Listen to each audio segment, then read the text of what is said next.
Kamusta mahal na mga manonood? Maligayang pagdating sa Nagpakita na sa lupa ang kaharian ng Diyos. Ako si Joylyn. Ngayong araw, dadalo tayo sa isang pagtitipon ng mga Kristiyano mula sa ang Iglesia ng Makapangyarihang Diyos sa Florida, USA. Narito ang mga tampok na bahagi mula sa ulat ngayong araw. Nagbabasa ang mga Kristiyano ng mga salitang ipinahayag ng makapangyarihang Diyos at nagbabahagi ng kanilang mga pagkaunawa. Ibinahagi ni Brother Mitch ang kanyang karanasan. Inakay ako ng mga salita ng Diyos na maging isang matapat na tao.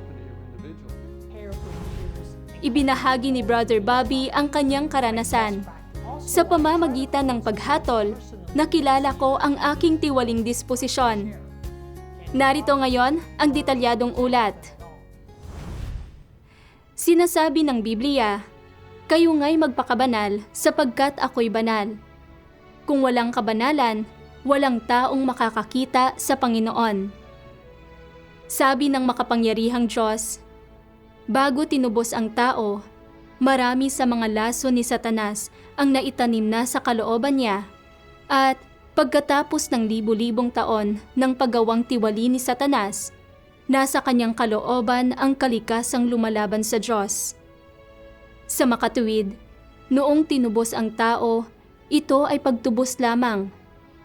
Ibig sabihin, ang tao ay binili sa mataas na halaga, ngunit ang nakalalaso na kalikasan sa kanyang kalooban ay hindi naalis. Ang tao na napakarumi ay kailangang sumailalim sa isang pagbabago bago maging karapat-dapat na maglingkod sa Diyos.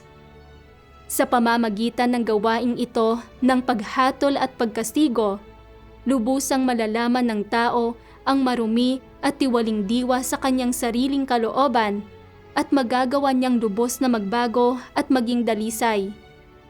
Sa ganitong paraan lamang maaaring maging karapat-dapat na bumalik ang tao sa harap ng trono ng Diyos.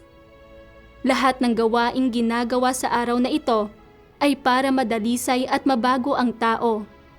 Ito ay upang magawa ng tao na maiwaksi ang kanyang katiwalian at madalisay sa pamamagitan ng paghatol at pagkastigo ng salita at sa pamamagitan ng pagpipino. Sa halip na ituring ang yugtong ito ng gawain bilang pagliligtas, mas akmang sabihin na ito ay ang gawain ng pagdadalisay. Naniniwala ang lahat ng tao sa relihiyosong mundo na kailangan lang ng mga mananampalataya sa Panginoon na gumawa ng ilang mabuting bagay, maging mapagparaya at matyaga, maglimos at mag-alay, at talikuran ang mga bagay, gugulin ang sarili at magsikap para sa Panginoon, na ito ay tunay na pagsisisi at pagsunod sa kalooban ng Diyos. Naniniwala silang kapag nagbalik ang Panginoon, madadala sila paitaas sa kaharian ng langit. Pero tama ba talaga ang pananaw na ito? Hindi mabilang na tao ang nakakulong pa rin sa pananaw na ito, hindi makahanap ng sagot. Ngayong araw, nasagot na ang tanong na ito. Sa ang Iglesia ng Makapangyarihang Diyos sa Florida, may isang grupo ng mga Kristiyano na nakarinig sa mga pagbigkas ng Espiritu ng Katotohanan, sumalubong sa pagbabalik ng Panginoon at lumapit sa harap ng trono ng Diyos. Sa pamamagitan ng pagtanggap sa paghatol at paglalantad ng mga salita ng makapangyarihang Diyos, nagkamit sila ng tunay na pagkaunawa kung paano salubungin ang Panginoon at kung sino ang makapapasok sa kaharian ng langit. Nakita nila na bagamat marami silang nagawang mabubuting bagay, puno ang kanilang puso ng pagmamataas, kapalaluan, pagiging baliko, panlilinlang, pagiging makasarili, at pagiging kasuklam-suklam na pawang kinapopootan ng Diyos. Nagpatira pa sila sa harap ng Diyos at nagpakita ng tunay na pagsisisi at pagbabago at nagsimulang isagawa ang katotohanan at gampanan ang kanilang tungkulin sa praktikal na paraan. Sa pagkakaroon ng ilang pagbabago sa kanilang mga buhay disposisyon, sa wakas ay tumahak na sila sa landas ng kaligtasan at pagpasok sa kaharian ng langit. Sumama tayo sa ating tagapag-ulat sa kanilang pagtitipon at pakinggan ang kanilang mga patotoong batay sa karanasan. Hey everyone, this is Bobby. Hello sa lahat. Ako si Bobby. Narito tayo sa Tampa, Florida. Ngayong araw, magtitipon dito ang mga Kristiyano mula sa ang Iglesia ng Makapangyarihang Diyos sa Orlando at Ocala para umawit ng mga himno bilang papuri sa Diyos at kumain at uminom ng mga salita ng Diyos. Ngayon, pumasok tayo sa loob para makita ang kanilang masagana at masiglang buhay iglesia at mapakinggan ang kanilang mga patotoong batay sa karanasan. Noong Enero 24, maagang dumating ang mga Kristiyano sa lugar ng pagtitipon. Mainit nilang niyakap ang isa't isa, ipinapahayag ang kasabikan at kagalakan sa kanilang puso. Pagkatapos, sama-sama silang nanood ng isang sayaw. Nagsasaya't nagpupuri sa Diyos ang buong daigdig.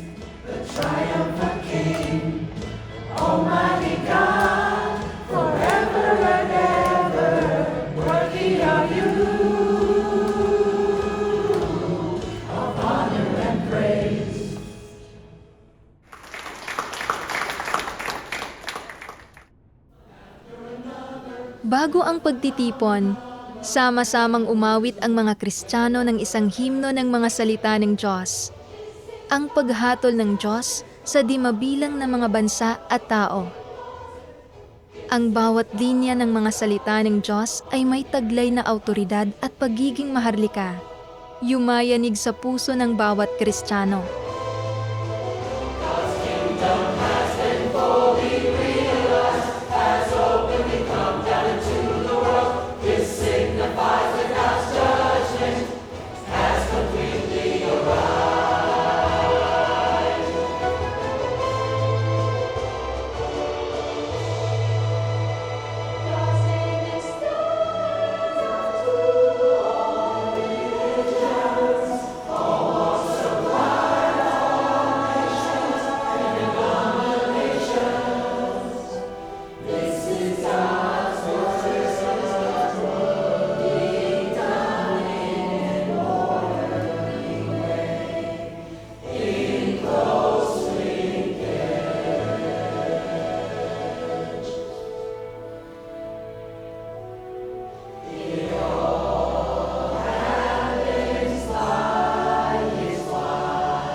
Okay, now let's have a prayer.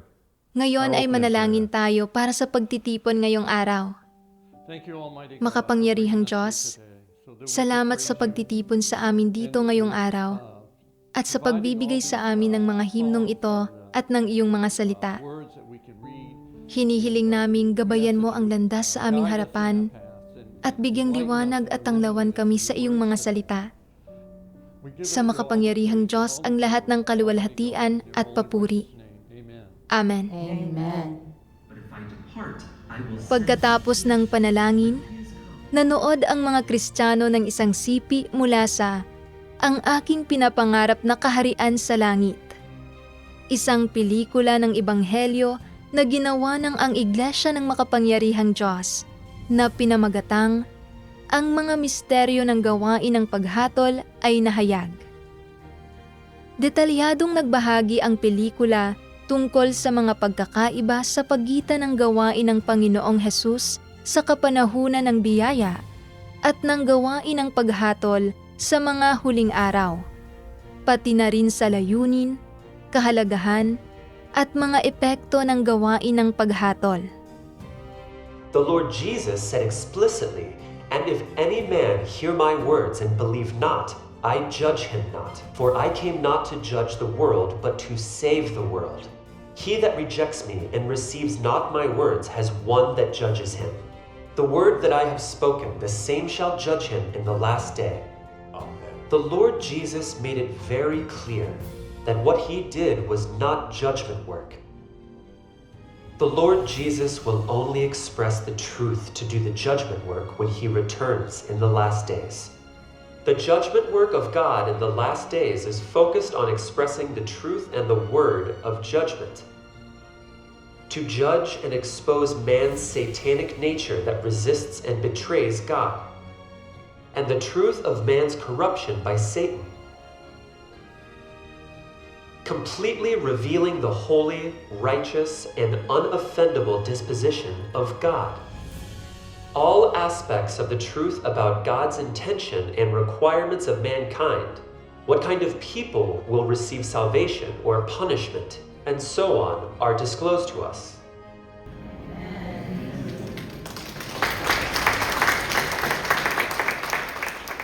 Pagkatapos manood ng pelikula, nagbasa ang mga Kristiyano ng mga salita ng makapangyarihang Diyos. Incarnation is to express His disposition. Ang gawain ng Diyos sa kasalukuyang pagkakatawang tao ay upang ipahayag ang kanyang disposisyon, pangunahing sa pamamagitan ng pagkastigo at paghatol. At sa pundasyong ito, magdala ng mas maraming katotohanan sa tao at ituro sa tao ang mas marami pang paraan ng pagsasagawa. Sa gayon, ay nakakamit ang kanyang layuning lupigin ang tao at iligtas ito mula sa mga tiwaling disposisyon nito. Ito ang nasa likod ng gawain ng Diyos sa kapanahunan ng kaharian. Christ of the last days uses a variety of Ang Kristo ng mga huling araw ay gumagamit ng iba't ibang katotohanan para maturuan ang tao, para ilantad ang diwa ng tao at himayin ang kanyang mga salita at gawa. Ang mga salitang ito ay binubuo ng iba't ibang katotohanan, gaya ng tungkulin ng tao, paano dapat magpasakop ang tao sa Diyos, paano dapat maging tapat ang tao sa Diyos, paano dapat isabuhay ng tao ang normal na pagkatao, gayon din ang karunungan at disposisyon ng Diyos. Ang mga salitang ito ay nakatuon lahat sa diwa ng tao at sa kanyang mga tiwaling disposisyon. Sa partikular, iyong mga salitang naglalantad kung paano tinatanggihan ng tao ang Diyos ay lalong mas nakatuon sa kung paanong ang tao ay isang pagsasakatawan ni Satanas at isang puwersa ng kaaway laban sa Diyos. Sa pagsasakatuparan ng kanyang gawain ng paghatol, hindi lamang ganap na ipinapaliwanag ng Diyos ang kalikasan ng tao sa iilang salita. Naglalantad at pumupungo siya ng pangmatagalan. Ang lahat ng iba't ibang pamamaraan na ito ng paglalantad at pagpupungos ay hindi maaaring mahalinhan ng mga ordinaryong salita. Sa halip, ang katotohanang tiyak na hindi taglay ng tao ay ginagamit para isakatuparan ang gawaing ito ng paglalantad at pagpupungos. Ang ganitong klasing mga pamamaraan lamang ang matatawag na paghatol. Sa pamamagitan lamang ng ganitong uri ng paghatol, masusupil ang tao at makukumbinsi ng husto tungkol sa Diyos. At bukod pa riyan, ay makakamit ang tunay na pagkakilala sa Diyos.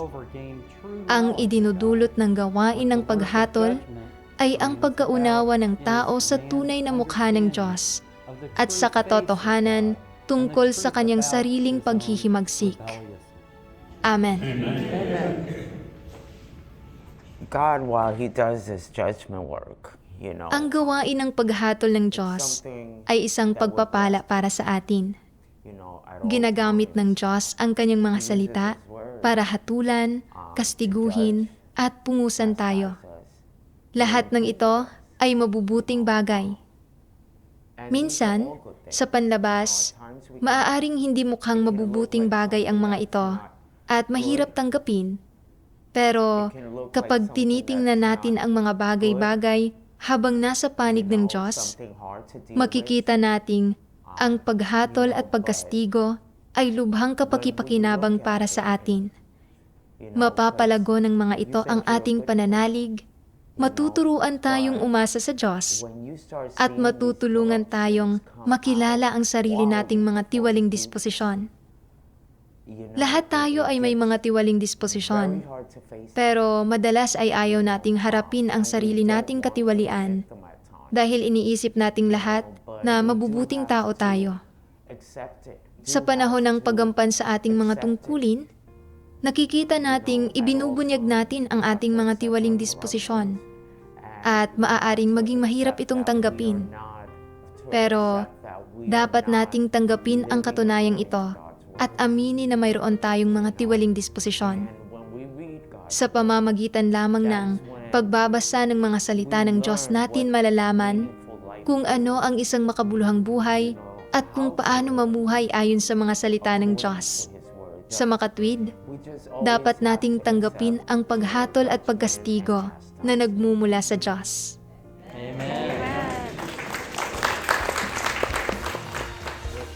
Aktibong ibinahagi ng mga Kristiyano ang kanilang pagkaunawa. Mula sa mga salita ng makapangyarihang Diyos, nakilala nila ang malalim na kahalagahan ng pagpapahayag ng Diyos ng katotohanan para gawin ang gawain ng paghatol sa mga huling araw. Sa pamamagitan lamang ng pagdana sa paghatol ng mga salita ng Diyos, mauunawaan ng mga tao ang ugat ng kanilang pagkakasala. Makikita ng malinaw ang diwa at katotohanan kung paano sila ginawang tiwali ni Satanas at kamumuhian ang kanilang sarili mula sa puso. Sa gayon, ay nagkakamit ng tunay na pagsisisi at pagbabago. Pagkatapos, ibinahagi ni Mitch ang kanyang karanasan sa pagdanas ng paghatol ng mga salita ng Diyos at pagsasagawa ng pagiging isang matapat na tao. Dati, lagi kong iniisip na isa akong matapat na tao. Nagtrabaho na ako sa maraming kumpanya, pero hindi ko kailanman ginalaw ang pera o ari-arian ng mga amo ko o ng iba. Inakala ko na sa pagtrato sa mga tao nang may ganitong uri ng katapatan, isa na akong matapat na tao. Noong Mayo 2023, tinanggap ko ang gawain ng makapangyarihang Diyos. Pagkatapos basahin ang mga salita ng makapangyarihang Diyos, natuklasan ko na ang pakahulugan ng Diyos sa isang matapat na tao ay iba sa dati kong pagkaunawa.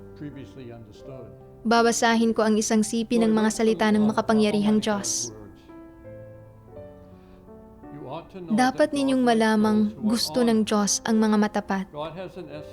Ang Diyos ay may diwa ng katapatan, kaya naman, palaging mapagkakatiwalaan ang mga salita niya. Higit pa rito, walang mali at hindi mapag-aalinlanganan ang mga kilos niya.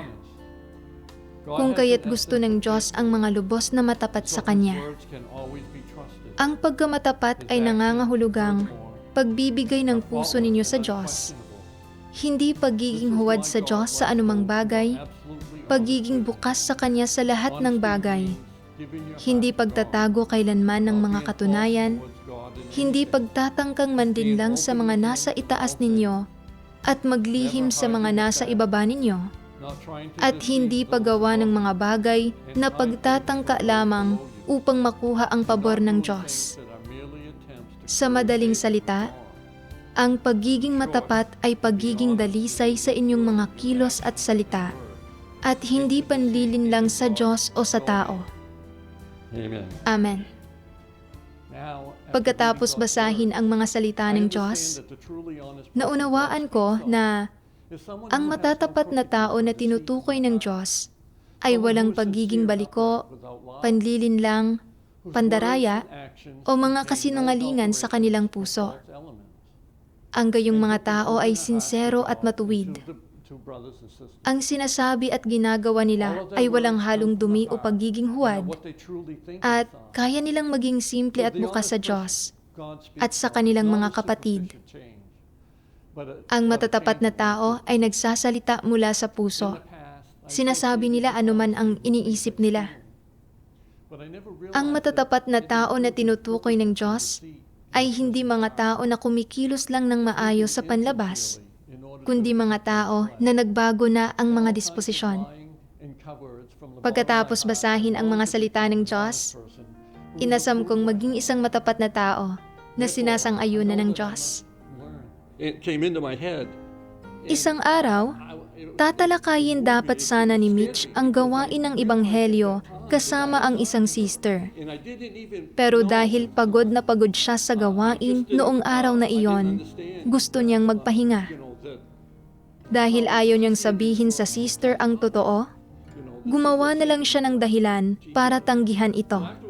that night at 3 o'clock in the morning, Alas 3 ng madaling araw, nagising ako at bigla kong naalala ang pag-uusap namin ng sister noong araw na iyon. Napagtanto kong nagsinungaling ako. I had done that. Nagsinungaling ako ng napakakaswal. At all. Noong oras na iyon, wala akong kahit anong naramdaman. I was completely Bigla na lang akong nagsinungaling para matapos na ang usapan namin. Hindi man lang ito sumagi sa isip ko about lying. para itong likas na reaksyon. Position. I was completely Kalaunan, an instinct. naalala ko ang isang sipi ng mga salita ng Diyos tungkol sa kung paano lutasin ang problema ng pagsisinungaling. A deceitful disposition. God says, Sabi ng makapangyarihang "Train Diyos, oneself to be ang pagsasanay sa sarili na maging isang matapat na tao problems of telling ay pangunahing isang usapin ng paglutas sa problema ng pagsisinungaling, corrupt disposition. pati na ng paglutas sa mga tiwaling disposisyon ng isang tao. You've lied to someone and Ang isang susing pagsasagawa rito open up to them. ay na kapag napagtanto mong nagsinungaling ka sa isang tao This at nilinlang mo siya, benefit to resolve dapat kang magbukas sa kanya, maglantad ng iyong sarili if you have at deceived manghingi ng someone, tawad. or if there was some adulteration Malaki ang or pakinabang ng pagsasagawang ito sa paglutas ng problema ng you should then pagsisinungaling. approach them and Halimbawa, open up to them. kung nilindang mo ang isang tao You have deceived o kung may someone karumihan o personal na intensyon sa mga salitang iyong sinabi sa kanya, in the words you spoke. dapat mo siyang lapitan at magbukas ka sa kanya. Maglantad ng iyong sarili at himayin ang iyong sarili. Dissect yourself. I knew what I had Pagkatapos basahin ang mga salita ng Diyos, that I had lied. naunawaan ko kung paano magsasagawa sa susunod. I had only been thinking about Kinailangan kong aminin sa sister na nagsinungaling ako. critical. Ang totoo ay hindi naman ako abala noong oras na iyon. Nagsinungaling lang ako para hindi mapahiya. Napaka makasarili at napaka mapagpaimbabaw ko. A few days later, I Kaya had the opportunity nanalangin ako sa Diyos at humingi ng kanyang kapatawaran. to talk with that sister. Makalipas ang ilang araw, And sinabi ko sa sister ang lahat ng ginawa ko, told her everything I kung ano mismo ang nangyari, at humingi ako ng tawad sa kanya. apology. Sa sandaling iyon, sa wakas ay naalis ang isang malaking pasanin sa balikat ko. That burden disappeared. Kalaunan, nagbasa ako ng isa pang sipi ng mga salita ng Diyos. All humans Lahat ng tao ay may mga tiwaling disposisyon at namumuhay ayon sa mga satanikong pilosopiya. saying, Halimbawa, man for himself, ang mga kasabihang, ang bawat tao para sa kanyang sarili at bahala na ang iba, without telling lies. o na hindi magagawang kamtin ang malalaking tagumpay nang hindi nagsasabi ng mga kasinungalingan. People have Ang mga ito ay mga satanikong pilosopiya at mga pagbubunyag ng mga tiwaling disposisyon. accomplished their Kailangang magsinungaling ng mga tao para tapusin ang mga bagay-bagay, when one magkamit ng mga pansariling pakinabang, at maisakatuparan ang mga layo nila. rely on him. Hindi talaga madaling maging matapat na tao kapag taglay ng isang tao ang ganitong uri ng tiwaling disposisyon. Let go of one's personal Dapat manalangin ang isang tao sa Diyos at umasa sa Kanya, when one at laging pagnilayan ang sarili at kilalanin ang sarili. pray to God and Saka lang unti-unting makakapaghimagsik ang isang tao laban sa laman, makabibitiw sa mga pansariling interes, at makabibitiw sa kanyang banidad at pride. and let go of one's vanity. Higit pa rito, dapat magawang tiisin ng isang tao ang iba't ibang uri ng paninirang puri at panghuhusga Before being bago siya maging isang matapat na tao, magsabi ng katotohanan at umiwas sa pagsisinungaling. Amen. when I began to Mula sa siping ito, napagtanto ko na nagsinungaling ako para hindi mapahiya at para maprotektahan ang aking katayuan. Natakot akong hamakin ng sister at ayokong isipin niyang binabaliwala ko siya at pagkatapos ay bumaba ang tingin niya sa akin. Napagtanto ko na ang mapanlinlang na disposisyong ito ay resulta ng patuloy na paggawang tiwali ni Satanas. Dahil dito, labis na pinapahalagahan ng mga tao ang reputasyon at katayuan, na siyang dahilan kung bakit natututo tayong manlinlang sa ating buhay, gamit ang mga kasinungalingan para protektahan ang ating katayuan. Kahit pagkatapos manampalataya sa Diyos, hindi ko pa rin maiwasang magsinungaling at manlinlang kapag nakikisalamuha sa aking mga kapatid. Dahil ang mga bagay na tulad ng katayuan, dangal, at ang imahe ko sa puso ng iba ay patuloy na gumagapos sa akin. She was really good. Para malutas ang kanyang problema sa pagsisinungaling, patuloy na hinanap ni Mitch ang katotohanan sa mga salita ng makapangyarihang Diyos. God's words say, Sabi ng makapangyarihang Diyos, kung palagi kang nagkukunwari, palaging nagpapanggap na banal, marangal, dakila, at may mataas na karakter, itinatago ang iyong katiwalian at mga kapintasan sa iba, nagpepresenta ng isang huwad na imahe sa kanila, at ipinapaniwala sa kanila na ikaw ay matuwid, dakila, mapagsakripisyo ng sarili, makatarungan, at hindi makasarili. Hindi ba't may panlilinlang at pandaraya rito? Hindi ka ba nila mahahalata sa paglipas ng panahon? Kaya, huwag maging mapagpaimbabaw o magsuot ng maskara.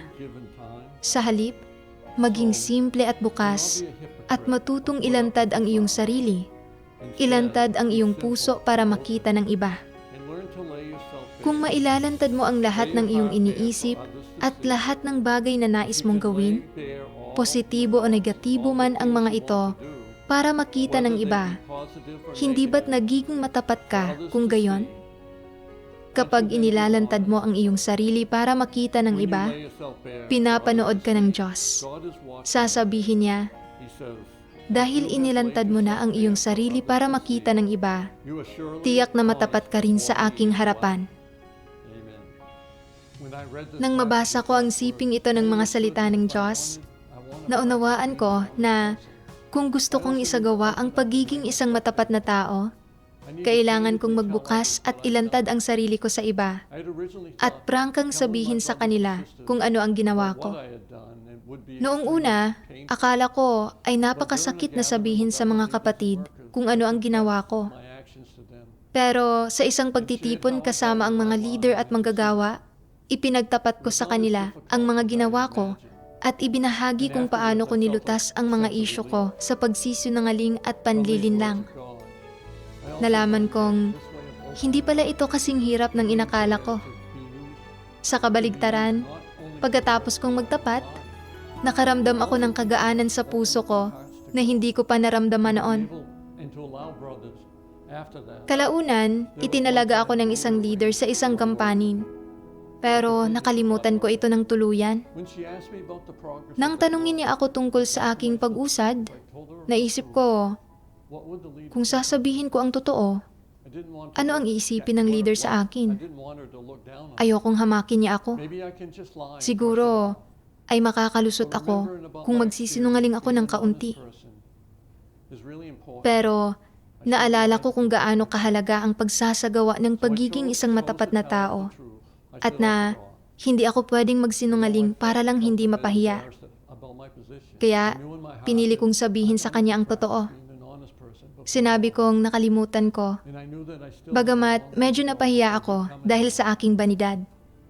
Sometimes Alam ko na malayo pa ang lalakbayin ko para maging isang matapat na tao. I lie and deceive. Pero hanggat minamahal ko ang katotohanan at hinahangad ang katotohanan, at umaasa ako sa Diyos para gawin ang lahat ng makakaya ko na hangarin ang pagiging isang matapat na tao, tiyak na magkakamit ako ng mga resulta sa huli. Be an honest person. Ano man ang mangyari, dapat akong maging isang matapat na tao No matter what, at tiyaking tugma ang mga salita ko sa mga gawa ko be consistent. nang hindi isinasaalang-alang kung pagtatawanan ako o kung masasaktan ang aking vanidad at pride. Though I may encounter some difficulties, Pagamat makararanas ako ng mga paghihirap at kabiguan, never to give up. hinding-hindi ako susuko. Thanks be to Almighty God. Salamat sa makapangyarihang Diyos. Amen.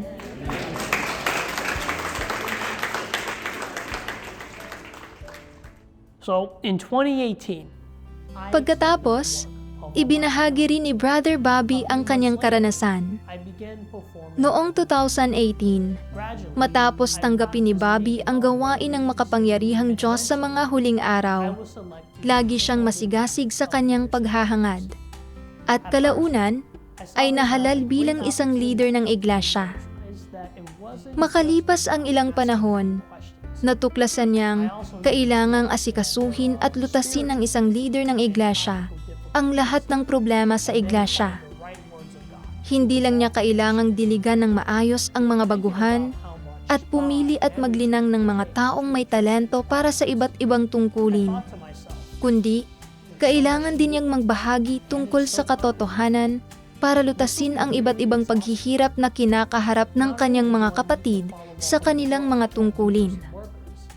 Pakiramdam niya, ang gawaing ito ay masyadong mabigat at nakakapagod at umusbong sa puso niya ang mga damdamin ng pagkanegatibo at paglaban. I thought to myself, Naisip ko, hindi ko inasahan kailanman na ang tungkuling ito ay mangangailangan ng napakaraming pag-iisip at lakas. Mas mahirap ito kaysa sa inakala ko. Nakakapagod ito at uubusin ito ang lahat ng libreng oras ko. Pagkatapos niyon, nagsimula akong magpaliban at naging negatibo at pasibo sa aking tungkulin. Unti-unti akong nawala ng pagnanais na magbayad ng mas malaking halaga sa aking tungkulin. Sa tuwing kailangan kong magbahagi tungkol sa katotohanan para lutasin ang mga problema o kumustahin ang gawain, nakakaramdam ako ng pagkanegatibo at paglaban. Hindi ko na ibinubuhos ang puso ko sa aking tungkulin o hindi na ako nagsusumikap para magkamit ng mga resulta. Gusto ko na lang iwasan ang mga responsibilidad ko at gawin ito ng pabasta-basta. Dahil sa negatibo kong emosyon, patuloy na bumagal ang usad ng gawain ng iglesia. Kalaunan, tinukoy ng isang leader ang mga problema ko at inilanta din niya ang mga pagpapamalas ko ng pagiging pabaya sa aking tungkulin. Napagtanto kong totoo ang sinabi niya at nakaramdam ako ng panlulumo at lungkot. Marami akong naging pagkakataon para hanapin ang katotohanan at gawin ng maayos ang aking tungkulin at lutasin ang mga paghihirap na iyon. Pero hindi ko iyon ginawa at hinayaan kong maparalisa ang gawain ng iglesia. Ang tanging nagawa ko lang ay patuloy na sisihin ang sarili ko at maghanap ng mga nauugnay na salita ng Diyos, umaasang maunawaan kung ano ang problema ko. Almighty God says, Binasa ko ang mga salita ng makapangyarihang Diyos. Isa itong elemento ng mga tiwaling disposisyon na pangasiwaan ang mga bagay-bagay ng walang galang at iresponsable. Kasalaulaan ang madalas na tawag ng mga tao rito. Karamihan ng mga tao ay may kasalaulaan sa loob nila. Iba-iba lamang ang antas. Sa lahat ng bagay, nais nilang gawin ang mga bagay-bagay sa pabasta-basta at walang ingat na paraan at may bakas ng panlilin lang sa lahat ng ginagawa nila. Dinadaya nila ang iba tuwing may pagkakataon sila Nilalaktawan ang ilang hakbang kapag kaya nila at nagtitipid ng oras kapag kaya nila. Iniisip nila sa kanilang sarili, hanggat maiiwasan kong mabunyag at walang idinudulot na mga problema at hindi ako pinananagot, magpapanggap ako para malusutan ito. Hindi ko kailangang gumawa ng isang napakahusay na trabaho. Masyadong abala iyon. Ang gayong mga tao ay hindi kailanman nakabisado ang anumang bagay at ayaw nilang magsikap o magdusa at magbayad ng halaga sa pag-aaral nila. Gusto lang nilang mababaw na matutunan ang isang paksa at pagkatapos ay tinatawag ang sarili nila na bihasa roon. Naniniwala na nagtagumpay sila sa pagkatuto nito at pagkatapos ay umaasa sila rito upang makaraos lang. Ang mga taong may pagiging salanggapang sa kanilang pagkatao ay may pananaw at saloobing makaraos lang sa lahat ng bagay na ginagawa nila. Nagagawa ba ng tama ng gayong mga tao ang kanilang tungkulin? Hindi. Nagagawa ba nila ang mga bagay-bagay ng may prinsipyo? Lalong malamang na hindi. Amen.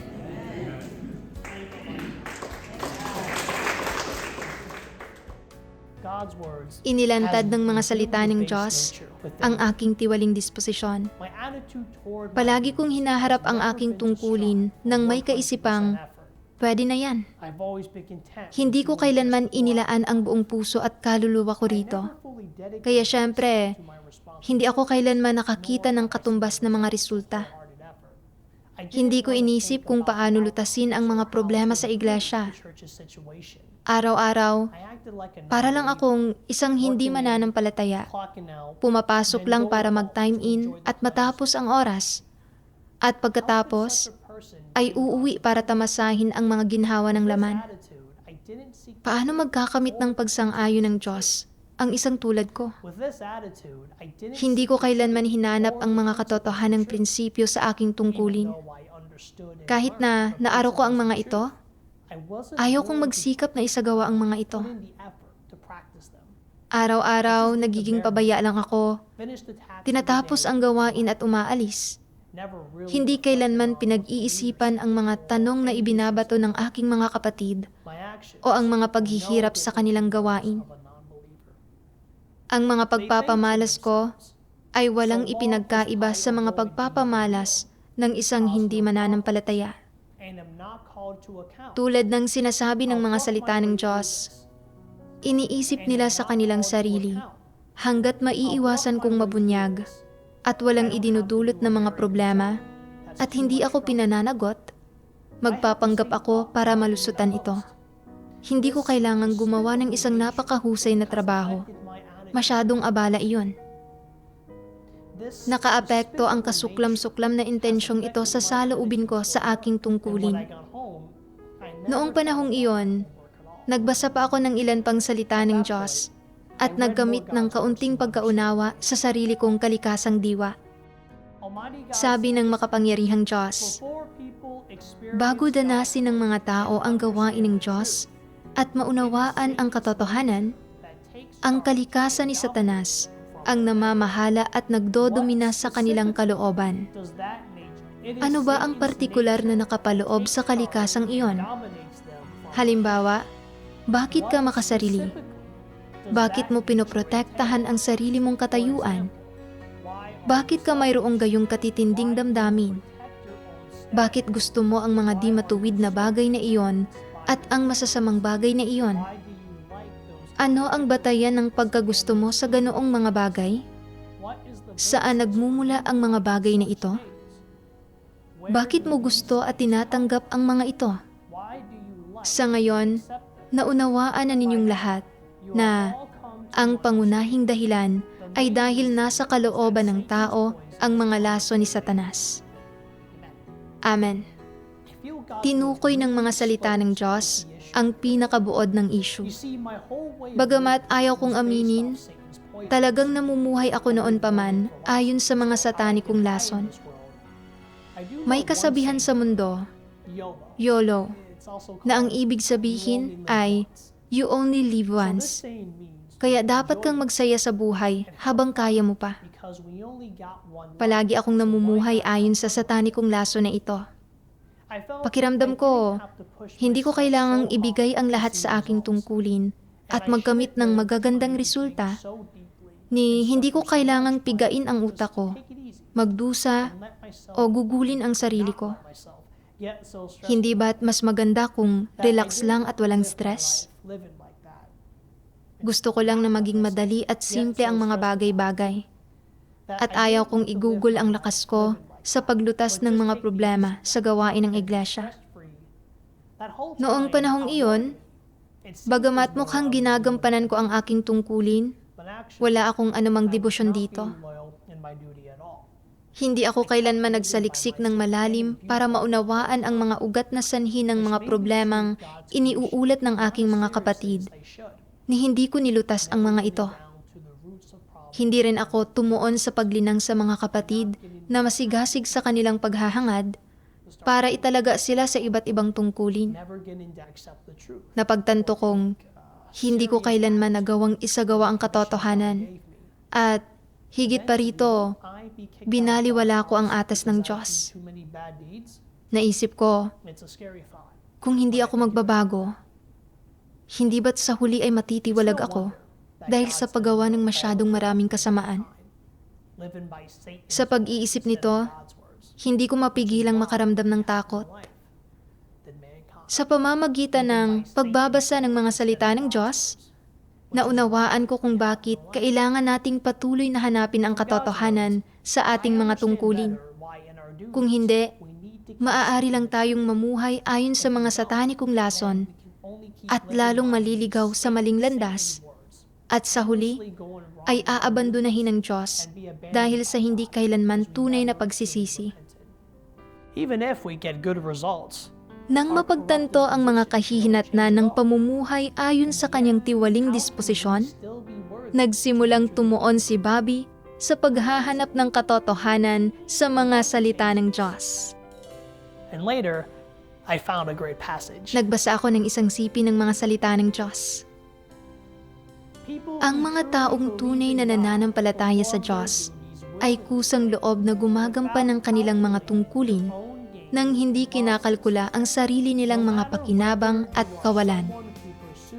Ikaw man ay isang taong naghahangad sa katotohanan o hindi, dapat kang umasa sa iyong konsensya at katwiran at talagang magsikap kapag ginagampanan mo ang iyong tungkulin. Ano ang ibig sabihin ng talagang magsikap?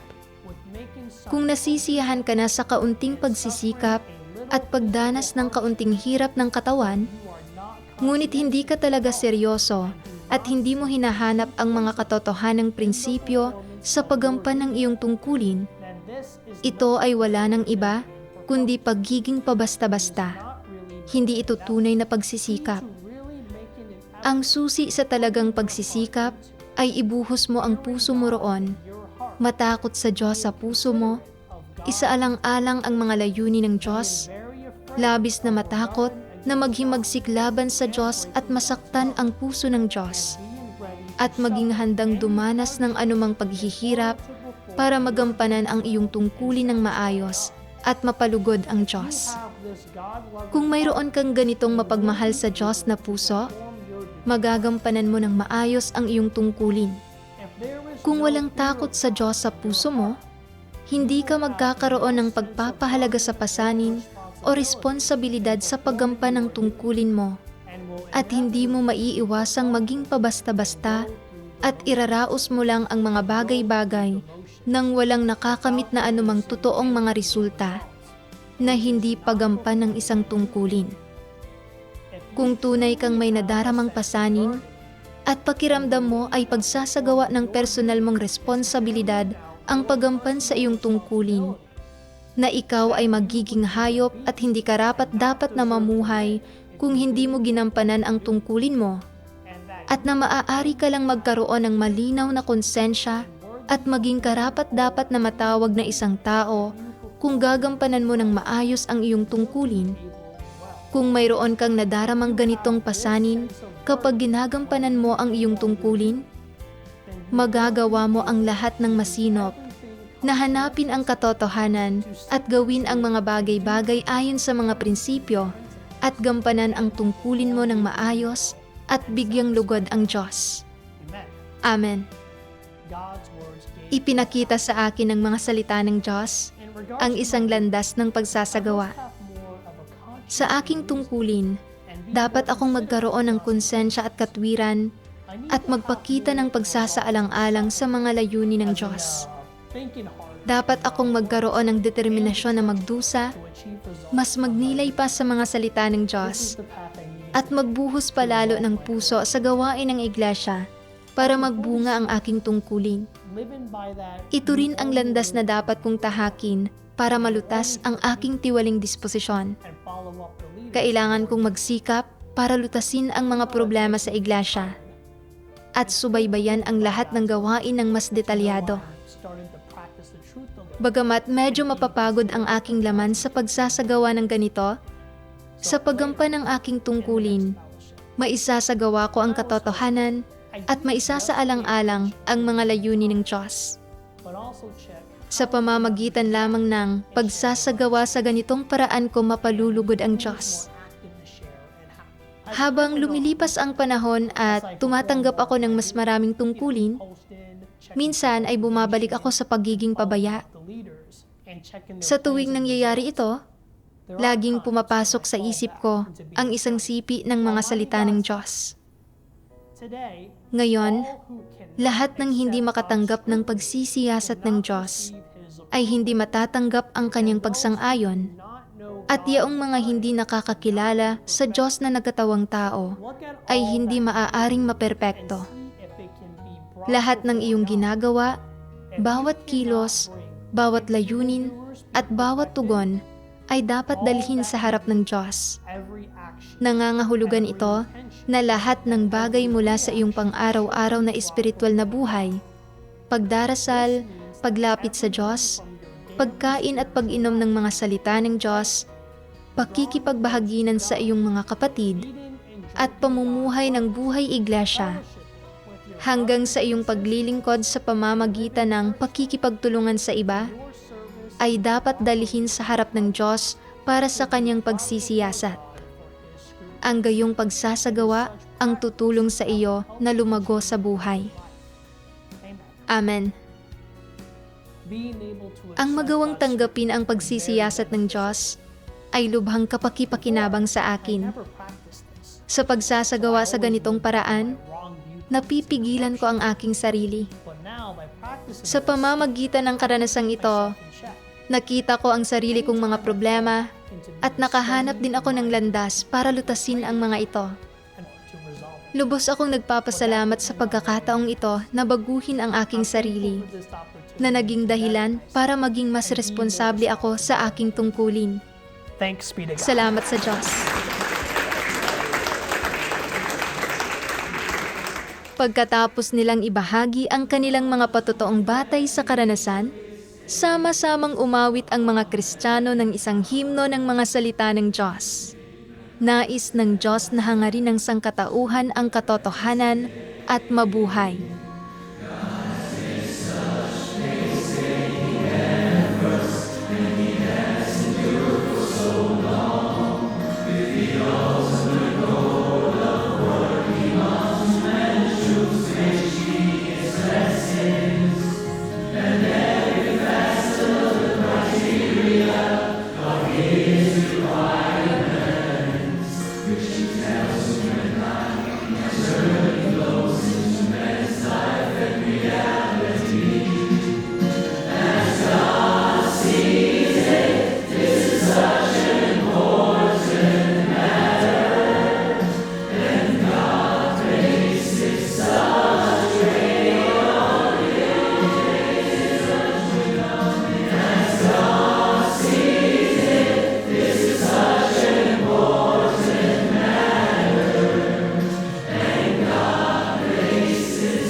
Napagtanto ng mga Kristiyanong ito sa Florida sa pamamagitan ng pagdana sa paghatol at pagkastigo ng mga salita ng makapangyarihang Diyos na ang kanilang madalas na pagsisinungaling, panlilinlang at pabayang asal ay pawang pinamamahalaan ng kanilang baliko, mapanlinlang, makasarili at kasuklam-suklam na mga tiwaling disposisyon.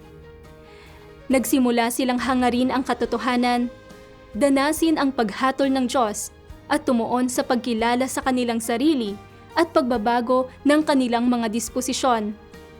Nagkamit sila ng tunay na pagsisisi, tinamasa ang kapanatagan at kapayapaang dulot ng pagsasagawa ng katotohanan at pagpapalugod sa Diyos at tumahak sa landas ng paghahangad ng katotohanan at pagtatamo ng kaligtasan. Iyan ang lahat para sa araw na ito. Salamat sa panonood. Manatiling nakatutok sa Ang Bagong Kapanahunan at subaybayan ang masagana at makulay na buhay iglesia na isinasabuhay ng mga Kristiyano. Hanggang sa muli.